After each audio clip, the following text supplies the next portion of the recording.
Welcome, all you liars, infidels, and fools. My name is Haley. And my name's Brandy. And we are Easy Killer. Easy Killer. Easy Killer. Hey guys, welcome. Welcome, and thank you for coming to listen to us. Yeah. Well, if you can hear correctly, this is the podcast Easy Killer, and tonight we are going to be discussing the Delphi Murders. And this is a special date today because this is being released on the exact day, would it be 4 years to the day that they were murdered. 4 years, wow. And if you don't know about the Delphi Murders, I'll just give you a little snippet about what we're going to be discussing tonight. I do want to put a warning out that this is a very... Trigger warning! Very much a trigger warning. I just want to let you know that you will be hearing some things in this episode that may not sit right with you. And if that's so, then this probably is not the podcast for you. Probably not, because there's probably going to be a trigger warning at the beginning of all of our episodes. Because we deal with a lot of craziness. Because we're some triggering bitches, I guess. I don't know. The most fucked up, weirdest cases we tend to navigate towards. I don't know why. We just do. It's just who we are. We're fucking rebels, and that's that. Yeah, but we're always nice and easy going about it. We are very easy, killer. We gotta keep it easy. We gotta keep it easy. Okay, so I wanted to release this on the 4-year anniversary because it's just crazy. It's just this case is a very touchy case. It's not solved yet, which makes it even more interesting. I was kind of even had second thoughts about even doing it, talking about it because it's so not solved. The killer could be listening to this. It's fresh. If you are, sir, just die because fuck you. Yeah. All right. And if you all think that you hear shrieks coming from the basement, of my house, it's my dogs. It's not. It's not anybody being held up back there. Yeah, you may hear some background because we are parents. She's a dog parent, and I'm a parent of I have way too many animals in this house, and it's hard to keep them all. You know what I mean? Under the same wavelength of energy, And I bet you, my older one, he's back there just chilling, Yeah. He's like, can't you shut up, sir? Yeah, and Gordy's just So yeah, we're trying to minimize the background noise, but we're new at this, but we're figuring it out ourselves. Yes, we are. So just bear with us. And a little snippet about me. I'm Brandy. You're not gonna get my age because it's none of your fucking business. Don't joke. I'm just in my 30s. I don't want to give too much information out there about me, as in, so you can hack me later. Right. I always think I'm very a paranoid person where I think somebody's trying to hack into my bank account. I don't know why. Well, I don't even got that much money in there. I'm just saying, people have hacked into my bank account before, so it's not out of the realm of possibilities. That is correct. But, yeah, so you're Brandy, you're 30-something. And I got some children. And you got some kids. And I am technically on hiatus with school, because I'm going to get my criminal justice degree, my bachelor's in criminal justice. But, so yes, I know what the fuck I'm talking about, you guys. I'm not getting my criminal justice degree, and I'm not getting my bachelor's in nothing. She's drinking some wine I'm a dropout. I'm a college dropout. And I got a Mountain Dew. And I'm sorry, Mom. It's gonna be all right. I just feel like I had to let them know, we're not just these two bitches running our mouth. We actually shit. We kind of are, but it's okay. We are. We're allowed to do that. It's the internet, Yeah. We can be. Shout out to our number one fan. I don't even remember his name, but he called us, me and Brandy, two foul-mouthed idiots, which is now one of my favorite phrases of all time. Yes. So keep your eye out for some merch coming. One day, we're going to have some 2 foul-mouthed idiot shirts, or we're just going to have foul-mouthed idiot shirts. We haven't really figured it out, because we're still in the designing process of all that. Exactly. So, y'all ready? I'm ready. I'm ready, too. We've been doing this for a while now, trying to get this recorded. So, and also, let's just say, Happy Valentine's Day. Don't say Valentine's. Is it Valentine's or Valentine's? It's Valentine's. Okay. I'm sorry. I love you, Brandy, but I hate when people say Valentine's. No, you're fine because I tend to say shit the weird way. My husband is my husband's mother was a teacher, so he is very big on grammar. Oh, yeah? Yeah. My sister's a teacher. Oh, shit. I probably shouldn't have said that. Oh, well. That's all right. We can edit it out. But I also like it, too. No, I don't care. We didn't give names. I don't care. People can know. Yeah. So, he's very big on grammar, and sometimes I'll say, like, wash rag or wash rag or, I don't know, wrench. Give me that so I can wrench it out. I'm one of them type people, if you can't tell. And people hate me for it, but it's all right. I don't hate you. I love you. I just hate Valentine's Day. So happy Valentine's Day. Happy Valentine's Day. This is 2021. All right. So let's get into the murder that occurred the day before Valentine's Day in 2017. Yes. So Liberty German and Abigail Williams were two local girls from Delphi, Indiana. And they're not local to us, but we are very close. Shout out Delphi. Shout out Delphi. But they were two. Liberty was 14 years old. Abigail Williams was 13. They were both girls who lived, just like your typical everyday small town teenagers. Small town, yeah. It's important to emphasize that it was a small town. Because they were about, I think, a little less than 3,000 population. Yeah. A lot of farms and family farms and whatnot out there in Indiana. And this happened, I want to say that they're pretty much close. I don't know if they're before or after Indianapolis, if you're coming. I think they're a little north of Indianapolis. Yeah. So, but they're about 3 hours from Louisville. It's okay. They can know we live in Louisville. Oh, yes. We are Louisville, Kentucky, born and raised. Because we're going to be talking about some Louisville murders one day. So, Abigail and Liberty both went to the local middle school. Or was it high? No, they were still in middle school. No, that's middle school. Yeah, for sure. They were still in middle school at the Delphi Community Middle School up there. Oh, you finally found out the name of the school. Yes, and I'm crazy. Hell yeah! She was striving for that last night. I did, and it didn't take me that long. And it's probably called something different. I just know that a lot of their schools say Delphi Community High, right? Delphi Community, and it's probably like middle. And I think it really just depends. Yeah. But they're, from what I've read and heard and researched, they were very loving girls. They wasn't like your run-of-the-mill average city girls who were like running around at 13 doing wild shit like me.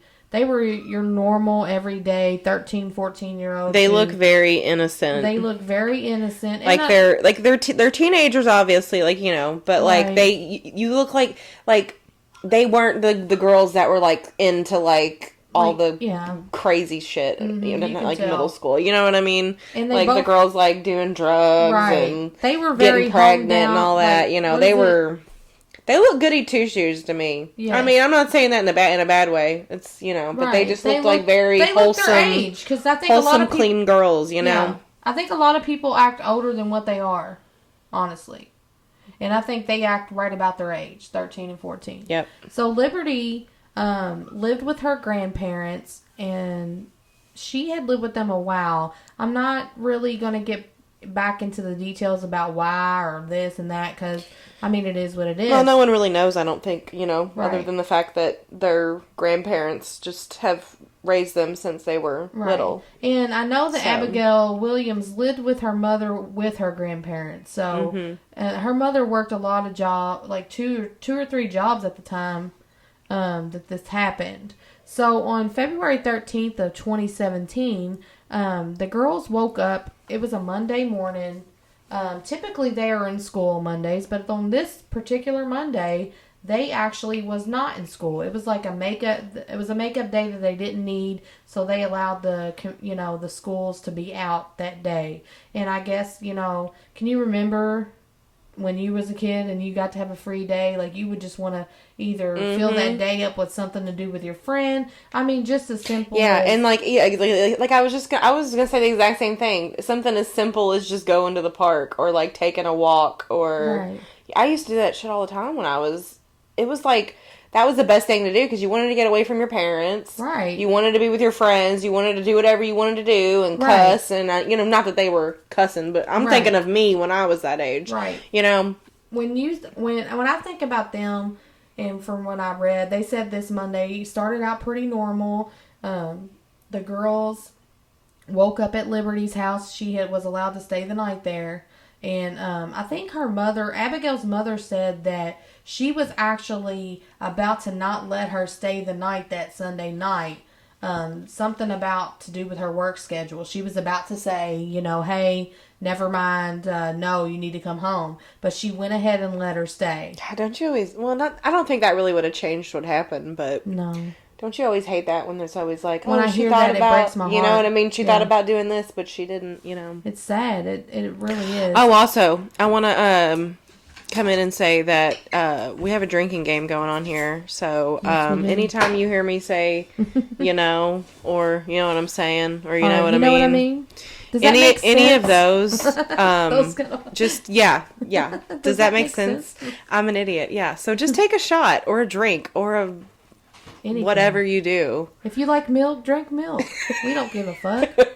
Just, you can even play this as a hydration game, okay? Take a drink of water every time you hear me say it. Drinking a gallon of water a day anyway. Yeah. Anybody in this world should. Let's promote that instead of it as a drinking game. Drink your water. This podcast is sponsored by H2O water. So, we're going to get back into Liberty and Abigail that day. So... when they woke up, everything was pretty much normal. The grandmother said that and they were at Liberty's house, mind you. The grandmother said that, they were just talking back and forth, Snapchatting like normal kids do. Just Snapchatting and doing the things that they, that normal teenagers at that time and age do. So, something had happened where... Liberty was snapping her mom. Now, Liberty's mother lives actually down in Kentucky. She lives in Louisville, I think. Does she live in Louisville now? I think I heard her say that she... I thought Lexington. I don't know if she lived there, but I thought it said she worked in Louisville. I could be wrong, though. Oh, no. She works at the Lexington... I'm not even going to put Maybe that out it was there. Lexington. But she lives in... she lives in Lexington because now I remember because of the company she works for. I remember seeing it, and I thought, oh, shit. But, she was working, and she said she snapped Libby and said, or Libby snapped her, and then she snapped Libby back and said, hey, why are you out of school? They talked for a little bit, and then, that's all she heard from her that day. But at the grandparents' house, they were just kind of deciding what they were going to do for that day. And then that's when Libby had asked her sister Kelsi, who lives with her and is a little bit older than her, and if she could give her a ride to the Monon High Bridge. Monon High Bridge. That's something? where we're gonna go with. Yeah, Monon. I think it's known to locals as just High Bridge. Yeah, but they call it so. To take her to the High Bridge, and her and Abigail, just so they could spend. And it was a very weird, one of those days in February where it's warm enough where you don't need a jacket, but then some parts of the day you might. Yeah, and they said I think it said it was like 50 or 60 degrees that day. Yeah, which might not sound like that warm to some people. You're from, yeah. Yeah, but here in the mm-hmm. wherever we are, and I don't even know what you would call the area, the Mid-South. Yeah, the Mid-South. Here in the Mid-South, we have very, very cold winters. Right. So in February, to have a date or a day that is over 50 degrees is just kind of right, crazy. You're like, yeah, you're going to take advantage. You're like, yeah, let's get out, let's go, yeah, and let's do something. And I'm thinking that's how it went. So she ends up asking Kelsi, hey, can you take me? Kelsi, of course, says no. Like, at the first, she said no. And I guess Kelsi said in interviews that she felt kind of bad for telling her no, so she wanted to go ahead, and she said, if you can get a ride home, then I'll go ahead and take you guys on my way to my friend's house. I'm still not sure if she was going... I think she was going to a boyfriend, and now... Yeah, on her YouTube, she said... Or I don't know if it was her YouTube or it was a YouTube interview she did. Right. I think it was what she the one she did with Kendall Ray. Do you know who that is? Right, yeah. Kendall Ray. Yeah, I think she did one with her, and she said that she was going to help her boyfriend move. Okay. That day. And that she said that she could drop them off, but she was going to be busy helping him move, so she couldn't pick them up. So they needed to find a way home. Yeah. So eventually she ends up, saying, Libby ends up finding a way and getting a hold of her father, which, who also lives there with the grandparents, and letting him know that, if he could pick him up. And of course I'm guessing he says yes. And they end up heading out the door. But as they're heading out the door, the grandmother, says, don't forget to take your coat. I love you, Yeah, and then Kelsi said that after she said that, they forgot to take their coats. Yeah. And Kelsi was like, well, I'm going to go run inside and get, a coat for Abby, because, she didn't live there. Yeah. And then she got one of Libby's, because, they went by Abby and Libby. I always want to say Liberty, but she went by Libby. And so she grabbed one of her coats for Abby, and she grabbed one of Libby's coats and brought it with her. Because she seems like a very kind of... Yeah, sweet girl. Yeah, she's very sweet. And, you can tell. And I'm sure Libby was really sweet, too. Yeah, you can tell. Like, very wholesome, down to earth. They all seem like very wholesome, down to earth people. Yeah. Really good-hearted people. Just some good old... I mean, even though they're not boys, but they're just some good old boys. You know what I mean? Like the Dukes of Hazzard. Is that what they say? Just some good old boys. Right. Never meaning no harm. Yeah. So they get in the car and head to the bridge, which it's in the middle of town. So it's not like, they were driving forever. So it's kind of like in the middle of their town. So from what I read on it, it's like if you're driving down the road, you won't be able to notice it. You have to be looking for it. It's one of those secret gems in every small town. Yes, which me and Brandy have talked about going to this place because it's only 3 hours away, but we have to go with my husband because I'm not going to go without my husband and a gun. Right. But I really want to go and just check out the area. And a lot of people have. Okay. I know, yeah, I've seen people on Reddit and stuff go there a lot. I remember Kelsi saying that when she dropped her off, she remembers looking in the rearview mirror or something like that and seeing them walk off. And that was the last time that she's seen them. And so what we are assuming now, starting from here on through the podcast, is going to be somewhat factual stuff that we know happened, in the process of them going missing to them being found and stuff. But there will be speculation on our part because there's clearly not enough evidence. There has to be speculation on our parts because there's not a whole lot of evidence out there, and the evidence that they have put out there doesn't all necessarily tie together. Right, exactly. That's true, yeah. So, Libby... Take a shot. I just said, Libby's sister, Kelsi, dropped them off about 1:35 p.m. And it was... like a normal drop off. It wasn't nothing. She didn't notice nothing out of the ordinary. She didn't think that anything weird was going to happen. What I never really understood, and I don't know if maybe I just missed this part when researching and stuff.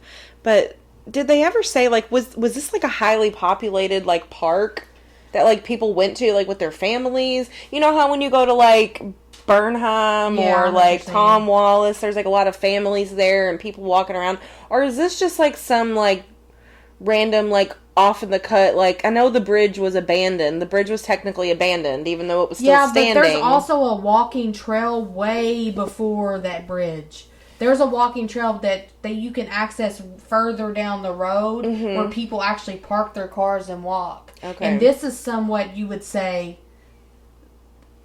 these people, okay, imagine, starting down at the beginning of a trail. This was the end of the trail. This is where you could turn around and go back, or you could instead of going over the bridge? Yeah, because technically the bridge was off limits. You really wasn't supposed to. Yeah. This bridge is fucking creepy. Okay, it's 850 feet long and 63 feet tall. It's very tall.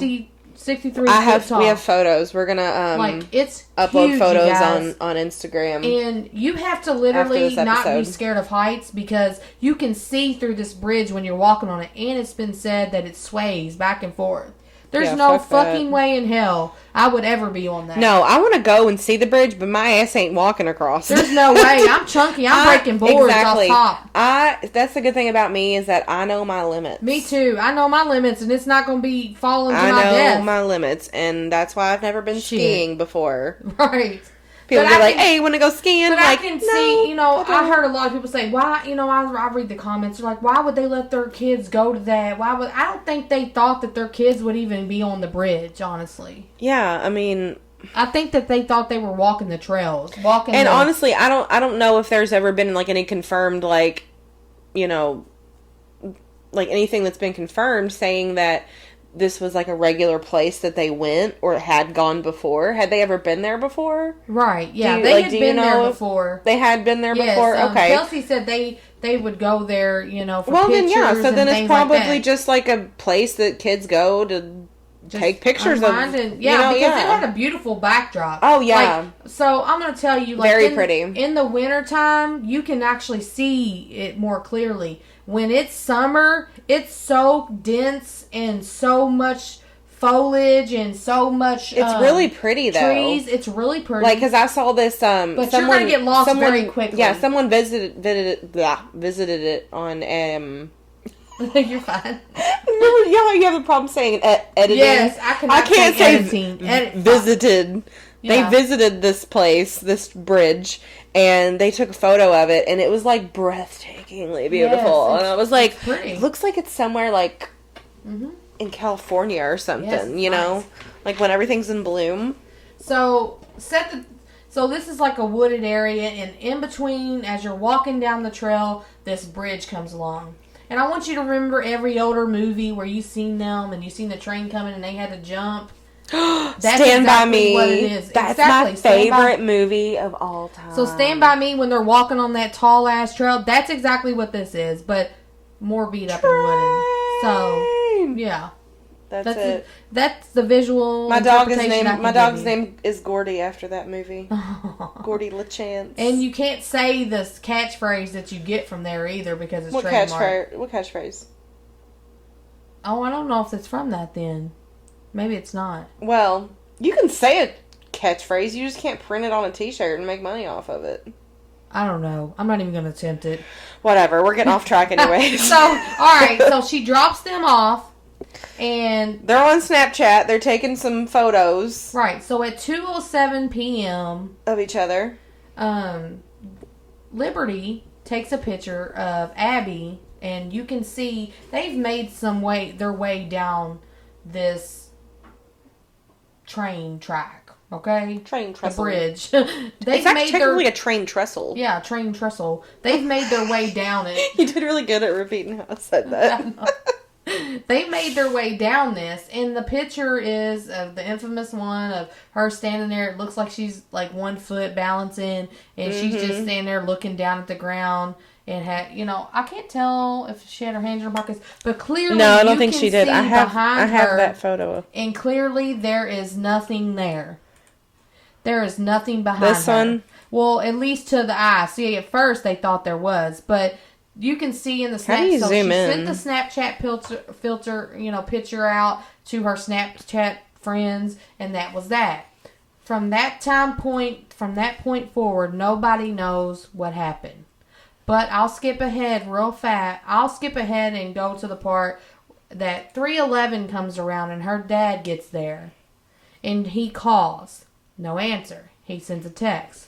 No answer. They were supposed to be picked up at 3:15. Yes. So Kelsi's grandmother starts panicking when he calls and says, I can't get a hold of him. Maybe her phone died. Normal teenage shit. Maybe their phone died. Maybe she lost her phone. Maybe she's lost, Yeah, maybe they got lost. Nobody at this point is thinking anything. Because they're not. Even still on through the night, they really don't. They honestly just think that they got lost. Yeah, that's what a lot of the family members, they were just like, we were sure that, like, we were going to find them the next day. Right. And they were going to be in the forest. The worst part would have been them being mischievous and doing crazy shit. Right. So, like, I don't think that they thought anything bad. So Kelsi, the sister, her phone starts getting called back to back by her grandmother. And she said deep down she knew something was wrong by then because her grandma wouldn't have called her that much. So then her grandma calls her and tells her, like, hey, Libby and Abby are missing. So then they call Libby's mom or Abby's mom and let her know. And they also call Libby's mom down, who's in Kentucky, and lets her know. And at first, she said the same thing. Everything seemed just like, oh, they're lost. Okay, we'll find them. It's not we'll that find big of a them. deal. Yeah, nobody. I think the only person that ever thought that anything was going wrong was Kelsi, right? Liberty's older sister. Yeah, she's the only. Yeah, I think that she had some intuition, and she was like, something's not right. Right. Especially after what's to come. So the hours tick on, so they start getting the town people involved, and I think at around 5 or so, between 5 and 5:15, they call the police and let them know, like, hey, we got two missing girls. It's getting dark. Of course, it's getting cold because it's still February, and we need help. So they send somebody out, and then they get the town together, like friends and family and get them searching. Well, even the authorities weren't. Like, they didn't suspect foul play. No, they really just assumed that they got lost. Yeah. Maybe fell. This was like a search and rescue type of mission. So they're not freaking out or nothing. They're just like searching. So they do that. And as, around 11 p.m., that's when it starts setting in, like, something's fucking wrong. That's when, like, one of the family members said, she wouldn't be out here. Libby is scared of the dark. She's not going to be here. And that's when another person thought, I think... Well, she's going to be there if she ain't got no way else out to go. Right. I mean... Mm-hmm. And I think that she was just, at that point, that's when everybody started, kind of freaking out. And they still didn't understand why they called off at around 11, but they kind of had to, because it's so dark and the woods were so thick. Like, they picked up like the next morning, though. Yes, they picked up later than normal, is what I heard. I don't know when they exactly picked up, but I know that the bodies were found. Around noon. So on the next day, at 9 a.m. the next day, the search begins again, and they are now it's more people. I mean, like over 300 people at this point are now searching the entire area of the park. It's not a park. The entire area. Then I think that Kelsi was, they all had walkie-talkies, and then she said she heard, we found a shoe. So immediately... A black Nike. Immediately when they said we found the shoe, they also said, like, I want to say a couple beats later, oh my God, we found them. And then they shut off all communication on the walkie-talkies is what I heard. That they basically was just like, you know what, this is, and then I'm guessing that's when Kelsi knew it was bad. And of course, the family members and everybody starts finding out they don't know, a whole group of people found them. Yeah. But I'm pretty sure that them people are not going to ever talk about what they seen. From what I hear, very bad. It was very graphic. Now, mind you, the police have not released anything to do with how they were murdered or how they, something that nothing. They haven't. No cause of death. No cause of death. You don't know. It's all speculation from about this point. Yeah. So this is where it gets kind of where we have our own theories. I have clearly my own theory. Haley has her own theory. We'll touch base on it. But the girls were found murdered. And this was shortly the next day. On Valentine's Day. Were found dead.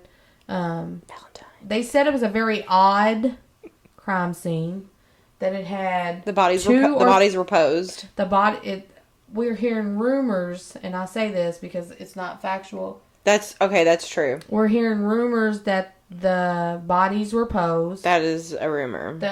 Now, I did hear from one of the... Thanks for fact-checking me. Oh, no, you're fine. I did hear from one of the spokespersons, or the Doug Carter, who was the, like, guy always talking on the news. Lead investigator or whatever. I want to say he was, but I'm not 100% sure. I didn't know if that was the proper, saying for him. But Superintendent Carter. I'm sorry. There you go. It was said that there's like 2 or 3 signatures on this killing, which meaning like it's odd. There's some signatures like a things that aren't things that are going to be left behind or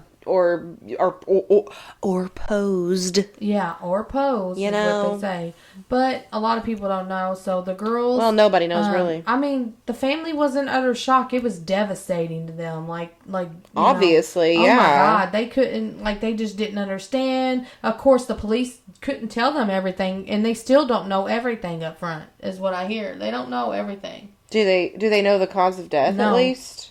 They don't know none of that. So are they as much in the dark as everyone else is? I think they know enough to, they probably know more than what we know, obviously. Right. But they're probably not going to say nothing because of fear of. Oh well, yeah. I mean, obviously, I would be the same way. Even though, deep down inside of me, I'm like, just fucking release it. Right. In my head, I'm like, please. It's like one of the mysteries for me. It's John Bonet and this. Like, for me, I can't, I mean, I guess they really don't need to, release, the cause of death necessarily. But I feel like they need to release more of the recordings and the, whatnot, which, I don't think we've even touched on yet. No, we're about to get to that. So, when the girl, of course, they clear the park, get everybody out of there, and they get the girls, and they get their bodies, and they take them to the morgue, and the family members identify them, and of course, they have the funerals.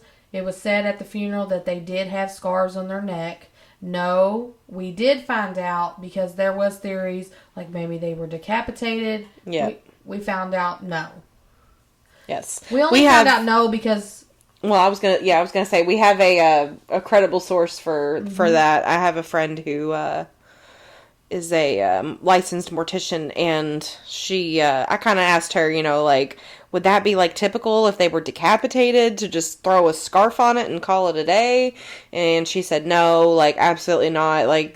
She said you probably wouldn't even be able to have an open casket if the body was decapitated, and it would have to be open casket to only close family members, and then closed casket for everyone else. Right. Basically the scarf. Now that doesn't say that theory is kind of debunked as far as them being decapitated. But as their throats being slashed, that's still a possibility for the scarves. And also, didn't she say yes, that they have whenever they embalm, there's a few different key area points that you have to. I think she said one was the leg or the foot or the chest is mostly where they start, and that women wear lower cut shirts than men do, so men can wear a collar and it covers it up, but when a woman, you can't, what I mean, they have to sometimes place things in certain areas to kind of cover that up. So exactly. it could just be something it was an embalming scar, So after I want to say the next day, that's when it was released that they were murdered, that there was foul play, that they would be holding a press conference, and that's when at the press conference is when we got the first mugshot. And of course that'll be brought up, Composite Sketch wasn't necessarily a mugshot. Yes, if you're into this case, you're gonna know, Composite Sketch. If you're into this case, everybody has seen it. It's been labeled. But also not just a composite sketch. There was a actual photo released that was taken from Libby's phone. Yes, so they're saying, it was this guy that was walking on the bridge, and it looked like he was walking towards them. Mm-hmm. And it's a 2-second clip just of him taking one step after the other, and then that's it. Right. So these are our theories of what we think happened, because clearly the only thing that we can factually say... What I was going to say, what about the audio? Did you talk about the audio yet? Okay. The only thing that we can factually say is that at the press conference, they had released the composite, and they also released... Actually, I don't think the audio was released until April. So it was a good little bit of ways. Yeah. And then they released the audio. That's true. Which said down the hill.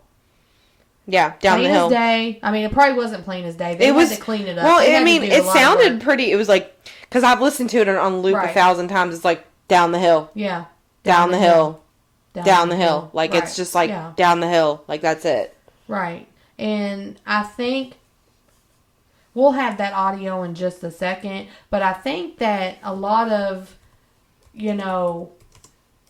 where people were confused, like, oh my God, she caught that on video. So, of course, that's all they released. It wasn't no cause of death. It wasn't no, oh my God, this is how they died. They're keeping it close to their chest because in their theory, the first video they showed a clip of the video, which was like a 30-second clip. And it wasn't like it wasn't even 30 seconds. I want to say 10 seconds. I was just really shocked that, that they caught this on camera. I couldn't imagine the fear, or even if on audio, I couldn't imagine the fear of hearing this. Well, and it also makes you wonder, like, what else is there on that phone. Exactly. And we'll get more into that in a minute. But here's the audio of what Libby captured on her phone that day.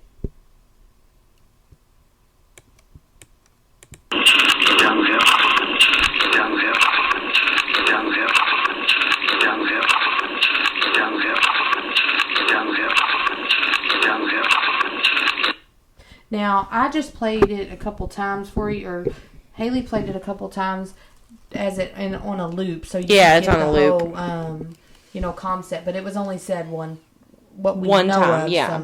time, and that's what they released. Which it sounds like someone's giving them a direction of what to do and where to go down the hill. Like you like see, in my head when I hear that, I picture the suspect and I picture him with like a gun to both of them and like pointing and like saying down the hill, like go down the hill, you know. I understand. That's what I picture in my mind when I hear that. At the end of the trail was a 50-foot drop hill. I mean, it was pretty steep. It was a steep hill, and then you went through some. Do you think it would have been like able? And then you went through a creek, and then that's where their bodies were found on the other side. Do you think that they would have been able to just walk down that, or do you think it would have been like hard to like get down? I'm going to tell you my theory in a moment. What I think happened, but a lot of people speculate and say that this guy in the video is the guy that killed them. And I don't think that because at first when they came out, they was just calling him a person of interest, that they wanted to speak to him, that they thought they needed to talk to him, things like that. But I honestly think that they've had to have thought, they had to have more video, they're just not releasing to make that assumption. Yeah, they have. I think they definitely have more video. And they definitely have more audio, but they're just not releasing it. And so some years passed, 2 years to be exact, and they came out with a new composite sketch. And this looked completely different than what we had been looking for all this time. Yeah, completely different. Mind you, it's a $200,000 reward if it leads to the capture of the people that killed them. There's billboards everywhere. And I honestly think that this is a person that's in the town. It still is. I think that people get caught up in the video, which they should, and he looks a lot older than what he is. And I've said that, I think. So at the end of the High Bridge, it goes into a steep hill. Abby and Libby were at the back, or at the end of the bridge, where it's almost about to go down the hill. And they're facing from the direction of where they just came from. So they kind of did like about to turn around and walk back. Mm-hmm. And that's when Liberty and Abby see this man. And mind you, at 2:07, he wasn't in the background. No. So mind you, at 2:07, he wasn't in the background. They see this man walking towards them very quickly. So something happened between 2:07 p.m. and around 3:15 p.m. Yes. Because that's when Libby's dad was going to be there to pick them up. So they were not necessarily murdered in that time period. I think they probably were, but not necessarily. There's, still possibility that they could have just been, he could have just had them and taken them somewhere, and you know what I mean? And then brought the bodies back. Anything's possible at this point. Right. But I think we know, which I don't know if it's ever been confirmed by the police, the time of death, but I think the time where something happened was obviously between 2:07 and 3:15. So that guy had to have been either on the other side of the bridge and was walking towards them, because he was walking towards them, so they were walking. He was walking towards them. They were walking on one side, and he was walking on the other. Yeah, so he was headed towards them. So what's on the other side of that bridge? Where would he have came from? He would have come from the trail they just walked from. Is it like a loop trail? He was heading towards them. No, you walk up and you walk back. Oh, you walk back. Okay. So they were on their way walking back. He was walking towards them. Mm-hmm. And he was walking with a speed that made her probably uncomfortable enough. And this is from factual, what they said in the videos and stuff, is that he something made her instincts go off to start recording him, because they said for sure that it is recorded, that it's somewhat video, and then it turns to audio because she sticks the phone into her pocket, and then that's when all the audio comes into play. Yeah. So my theory, and now we can discuss what we think happened, and then we'll go from there. My assumption is that as they were walking back, they must have seen this guy either in the beginning when they were walking and thought, got a little vibe. Mm-hmm. And I don't know. I've sat here and I racked my brain. Did they know him? Was it unexpected? I think they knew him from around town. I don't know. But you would think that why wouldn't they have said it on video if they know, oh, that's John.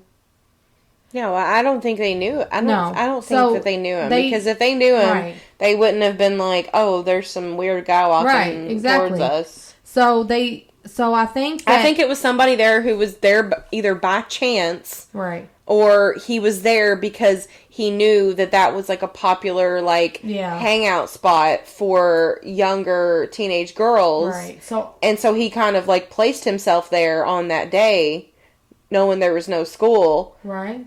You could, yeah. Clearly. I really. So in my opinion, I think that they seen him in some way, shape, or form as they were about to walk towards the bridge. I think they seen him as soon as they were dropped off. Maybe, how you're walking and you see other people walking. At that point when they were dropped off, there were multiple people around, walking around. Yeah. They just walked long enough to where they got down to the end and nobody was walking across that. Nobody really walked across it. It wasn't it was a trail. It wasn't like the bridge was something that everybody walked across. Right. So so it was out of the norm for them to walk across it. And when they got to the end of it, and I bet you it was kind of scary. When they got to the end of it, I think they turned around and noticed this dude is coming at them. And that's creepy. That's giving me fucking anxiety right now. Yeah. Could you imagine? And he looks like, in the video, as I'm watching it, it just looks like he's had to do that before. He's just strolling along. He's had to be on that bridge before. You're not going to walk that high of a bridge and walk that good and not have a problem. But then I'm just wondering, why is he just strolling so Why is he looking down and strolling? Well, okay, I think the reason why he's looking down is because there's obviously gaps in between the boards when you walk, so you have to look down when you're walking. He's probably... But he has his hands in his pockets. And I've said this. I honestly think this guy's just a red herring. I'm trying to look at the indentions of his pockets and see if I can see a fucking They said it was a weapon gun in there, or a something. knife, a gun. You can actually, they zoomed it in and you could actually tell. He walked with a limp at first. But if he's a young guy, this is all just... he's dressed in a hoodie. He looks a lot bigger than what he should be. If he's a young guy, he's dressed like a middle-aged man. Yeah. So that's why I think... He's wearing something that my dad would wear. Right. So as he's walking to them, she pulls out her phone. I feel, this is just my theory, that she pulls out her phone to record. And as he's either, from what I learned, is he was far away. And she recorded him quite a while. Well, it only takes 6 minutes to cross the bridge. Yeah. So he must have been not that far from her and started walking towards her. Or they were towards the end, and then they were right at the end. Yeah, and then he started walking, and then they were like, let's turn around or something. But then they somehow got back towards the other way, because that's where their bodies were found. I think that, this is what I think. I think that she started recording, and they were talking back and forth, laughing. You know how kids get in a nervous situation. I feel like they were standing there, and when they seen him, she started recording him. Then she puts it in her pocket to seem cool, like nothing's going on. Mm-hmm. And zips her fucking phone up in her pocket. This is just my theory. Let me mind you. And I feel like, and I kind of want to get you there. Like, make you feel like you're there. So imagine, okay, close your eyes for a minute. You're sitting there. You see this weird guy. You record him. You put your phone in your pocket with it still on record. Now, mind you, typically, if you're on Snapchat or if you fuck with Snapchat, you're going to always go to Snapchat to record shit. And you can only record for a certain amount of time. Well, I don't think from where they was that it was picking up. Sometimes your videos don't pick up. So I think that's when she went to her iPhone camera and started recording it. Because a lot of people just do Snapchat for the zoom, you know, to get the effect of joking in and out, you know. So I think she went to her iPhone, hit the camera button, turned it on record, and stuck it in her pocket. I think there's only like a 6-minute window when you actually see this man walking towards them. And at that time, I feel like in the video, it's not him walking. He's not came up on them. I think that they probably had a quick conversation to each other and realized they probably didn't want to walk past him, and maybe was like standing there waiting for him to pass them and turn around. I think when he got to them, that's when he said, guys, pulled it out, guys, down the hill. I think there's more than one person involved in this. And the reason why I think that is because it's... And when he said down the hill, I believe that and everybody's like, how the hell did one guy do this? Listen, I'm about to tell you. They didn't want to be away from each other. Abby and Libby would not have left each other. So he had to have got a hold of Abby. She's the smaller one. She's one that looks not weaker, but you know it's going to be a little bit harder for you. I think Libby was a little taller, you know, a little thicker. So you know he's probably, as he walked up and rushed at them, and I feel like he did. I feel like it just happened so fast. I feel like it was something that happened like just. He was walking, playing it off nonchalant, and then he just, like, kind of gets at him, like, go down the hill, you know? And I think that as he was walking down the hill, he had to have had, you know, Abby, and they start kind of slipping down the hill because it's an incline. And I feel like, and I don't know why, but when I picture it, I feel like as they're going down the hill, he kind of loses his footing a little bit, which makes him release Abby, and they take off running. And somehow he probably could have caught back up with them. Like, so I feel like when he lost his footing, this is just my theory, they get across this little piece of little land, and of course it's woods, and I think they make it to the water. I think they get caught in the water trying to cross to the creek. And I think that's what leads them all the way over there. So when they get there, of course, he's pissed. And they did say that Libby got the brunt, and that's, I don't know if that's factual, but I hear... Who said that? I've done listened to so much shit, but every podcast says the same thing somewhat. Not every podcast, but everything I've listened to and researched on says that Libby got the worst part of it. That she was... You know, it was more brutal for her, I'm guessing. So a lot of the aggression was took out on her. And it could have been because she got away, like they were getting away. Because Libby's shoe was found, like, a little ways back. So that makes my theory of them kind of slipping away from him and trying to almost get away. But could you imagine that fucking fear?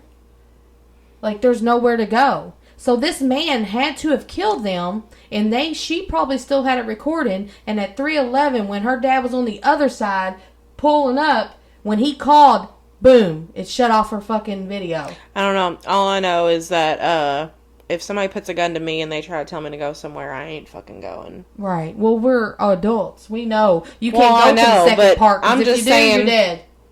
My mom instilled that in me from a young age. That if you go to that second location, it's over. Nope. She said if anybody ever tries to get you, put a gun to you, get you into a car or anything, she said, run. Right. Run and scream.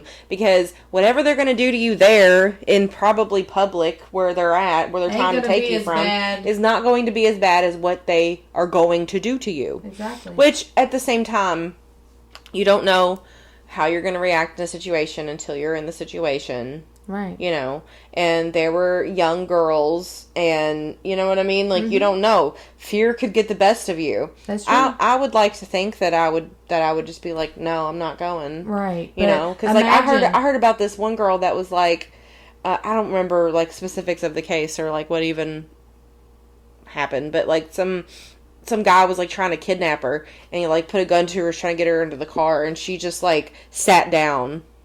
Right. Like, on the ground. That's smart, yeah. And was like, I'm not, and then he just like ran off because he didn't know what the fuck to do. But I think that it took them off guard. I think that they were took off guard quickly. Yeah. So that's why he was able to control them. Because it was quick, it was precise, and I don't think it was planned. I think it was spurred a moment. I don't think he planned this out. I think he carries a gun on him because he's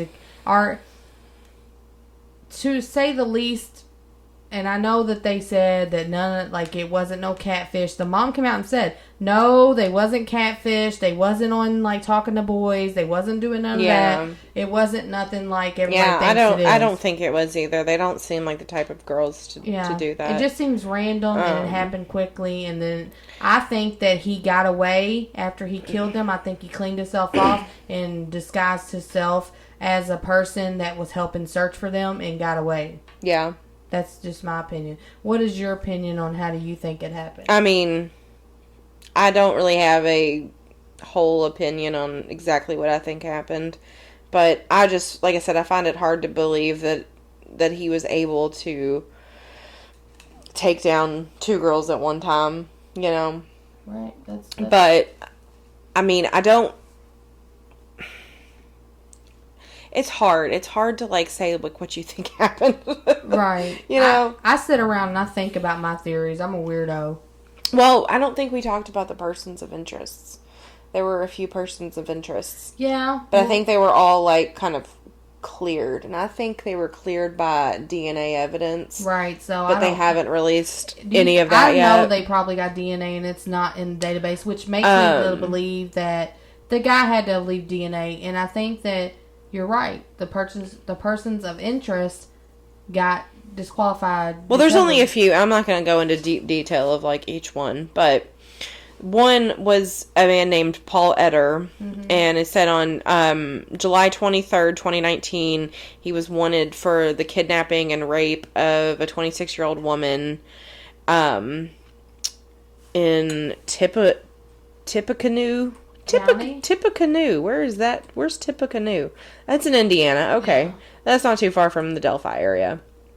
5 days after he was surrounded by police and all this stuff, and then he, like, died by suicide after a standoff with police for, like, 5 hours. He died by suicide. Right. So, I don't think, he was obviously a person of interest. And these were the guys that looked like the first Composite Sketch. Let's say that. Yes. All of he had a very striking resemblance to the original Composite Sketch. And then there was Daniel Nations, who was a registered sex offender from Indiana, he was arrested in Woodland Park, Colorado in September 2017 and charged with threatening strangers on a monument trail with a hatchet. Wow. So, that's kind of suspicious. That's really suspicious. But, yeah, when I looked up that guy was real upset. He said it ruined his life. He might have, when I looked up that guy, he was talking. He got cleared because... Well, I think they've all been cleared, technically. He said that they, kind of ruined his life. Yeah, because it says February 2018, authorities said that Nations was no longer considered a person of interest. And these people in these groups don't give a fuck. No, they don't care. They will literally put your side by side to, like, the first composite. And you know what? Even still to this day... They still think the first composite is bridge guy. And that's what they call the guy that's walking across the bridge. I think the first composite is bridge guy. But I don't think it's the guy that killed them. I don't know. If that makes sense. Like, it's like, I feel like the second one is more close to what the guy looks like. I'm going by the second one. Don't shoot the messenger. It's whatever. Get mad. I'm going to go what the police say. And the police are telling me it's not number one. It's number two. Well, here's number 3. Thomas Bruce, who used to be a pastor. And he was charged with shooting a woman and sexually assaulting 2 others. Fatally shooting, I might add. He, ordered them at gunpoint into the back room of this shop that was a shop for, religious and church supplies. Oh, no. Yeah, so he also looked very similar to the first Composite Sketch. And then there was a 4th guy named Charles Elderidge. And he was arrested in 2019 in Union City, Indiana, on charges of child molestation and child solicitation. Gross. So he obviously, bears a strong resemblance to the original Composite Sketch, but he was later ruled out. Yeah. So really, we're nowhere after this. Hour we've been talking.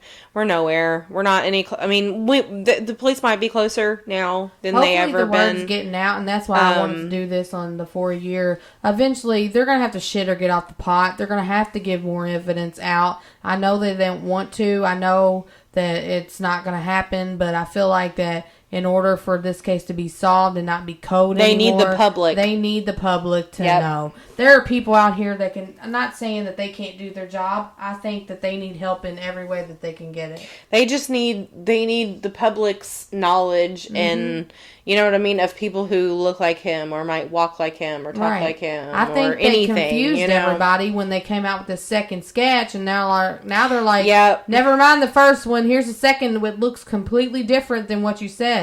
But I read, you could see somebody one day on the, as you're walking, and you're not going to remember what they're wearing or what they're doing, you're going to remember bits and pieces. So that's how they got the first sketch. Somebody seen a guy that looked like him, okay?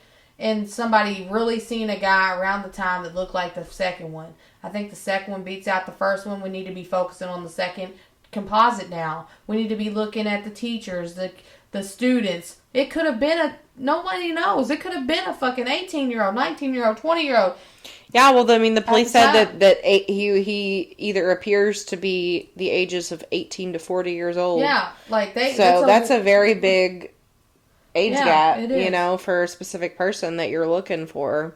So just, if this case drives you crazy, it's going to keep driving you crazy, and I feel like... It's going to drive us all crazy until we're... I also read they're not going to do no press release answers this year either, which... Well... I think right now we don't want to hear from you unless you're telling us who the fucking killer is. That's true. We want information. And I feel like, as a whole, some people are like, that's their business, that's their family, they don't want anybody to know. I think that, it's time to start releasing information. You don't have to tell everything, but I think the cause of death would really clear out a lot of speculation, or at the time of death. If they released the cause of death and time of death, I think that would be enough information. I don't even think they need to do that. I think they need to just release more of the audio and more of the video. Well, yeah, that too. We need more. We need more to understand. And I know we don't know shit. If you have a tip though. We do have some tip information for you. Yep. If you have any tips, any information leading to the arrest of the horrible suspect. Yes. We have an email tip line, and it is Abby, Abby, and Libby, Libby, tip at CACOSHRF.com. So that's like Carroll County Sheriff. Right. Abbreviated. And then there's a tip line number, which is 844-459-5786. And that's the tip line. So. Yes. And you can also just directly contact the Indiana State Police or Carroll County Sheriff's Office. Indiana State Police is 800-382-7537, and Carroll County Sheriff's Department is 765-564-2413. So if you know anything, or you have heard anything, or you've seen anything, that day, you've seen pictures, you did anything is not too little, but they do have a talking point on what they want you to for the tip to be. They need a name. They need to, be able to tie him to Delphi. It just can't be anybody. So if even if you have a suspicion that it could be somebody, if you have somebody that it does not hurt to at least call and talk about submit it. You never know. You could be solving the case. Yeah. If you can't do it for the little girls that were killed and murdered and the family that has to be without them, there's a $200,000 reward, which I don't even care about that. I just want to know who did it. Yep, me too. I just want to get that guy off the streets, because clearly it was something really fucked up. And something else is going to happen again. It will. Mark my words. If he's not caught, something else will happen. And I think that it will be very easily tieable to the Delphi murders. Yep. In some way. And I hope that doesn't happen. So hopefully. No, I hope it doesn't either. But I feel like unless they figure out who it is and they get him off the streets, it's gonna happen again. Right. Exactly. So everybody was clearly his first time. Be careful when you're out there. Be aware of your surroundings at all times. Do not let your kids out of your sight, regardless of how old you think they are. Carry your gun with you if you have one. It's crazy times, ladies and gentlemen. Mace, anything, and hey, mace. I actually heard that wasp killer spray is a good alternative for mace. To mace, because it shoots up to like a 6 foot stream. Yeah. So you don't have to get as close to the person. But so that works. To shoot it in their eye. So pick up some wasp killer. This podcast is sponsored by Wasp Killer. It sure is. And I want to thank you guys, and also you can find us on Facebook under Easy Killer Podcast. We do have a Facebook page. We do have an email at easykillerpodcast@gmail.com, and also Instagram, Easy Killer Podcast. Also on TikTok, Easy Killer Podcast. Yep, Easy Killer Podcast right across all of the platforms. All of them, goddammit. Well, thank you so much for tuning in. Thank you. And we hope we, cleared up some, doubts about it. Or caused more doubts about it. We probably caused more. We're probably going to we're two foul-mouthed idiots. Yep. And what more can you expect? Right, really? What can you expect? Also, fuck you, JJ, and you know why this is being said. You know what you did. You know what you did. Have a great day. Bye, you guys. Bye.